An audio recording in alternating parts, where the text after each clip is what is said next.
এই লোকটার কেউ একটু খোঁজ দিতে পারেন?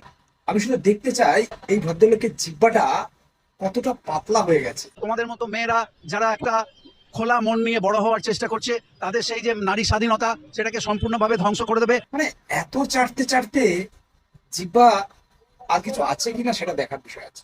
উনি আমার রাজ্যের শাসক দলের হয়ে সবাই গাইছে, যে শাসক দল একের পর এক ধর্ষণ কাণ্ডে তারই নেত্রী এবং মহিলা মুখ্যমন্ত্রী এক একটা নারী বিরোধী মন্তব্য দিয়ে গেছে। সেই পার্ক স্ট্রিট কাণ্ড, কামদুনি কাণ্ড, দুর্গাপুর কাণ্ড বলুন, আরজিকর কাণ্ড বলুন, একটাও সুবিচার উনি দেননি। উনি ধরিয়ে দিয়েছেন 10 লাখ টাকা।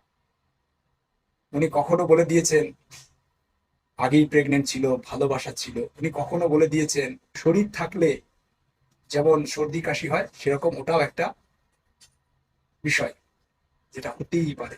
উনি কখনো বলে দিয়েছেন মেয়েদের রাত 8টার পরে বেরোনো ঠিক নয়। সেই দল, শাসক দলের হয়ে ইনি আজকে বিজেপির বিরুদ্ধে নারী স্বাধীনতার কথা বলছেন। আর আমার প্রধানমন্ত্রী, আমার দেশের প্রধানমন্ত্রী নারীদের জন্য, নারীদের সুশিক্ষা, কর্মসংস্থান এর জন্য কি কি করেছে সেটা আপনারা সকলেই প্রায় জানেন। তারপরে এই নারীদের জন্য যে সংরক্ষণটা, এটা একমাত্র বিজেপি করেছে। আর এরা আজকে সেই বিজেপি পার্টিকে বলছে নারী বিরোধী।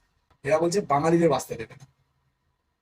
সত্যি মানে এইসব পাতা, যেটা কম দামের পাতা খেয়ে যে এই কথাগুলো বলছে, এটা বোঝা যাচ্ছে।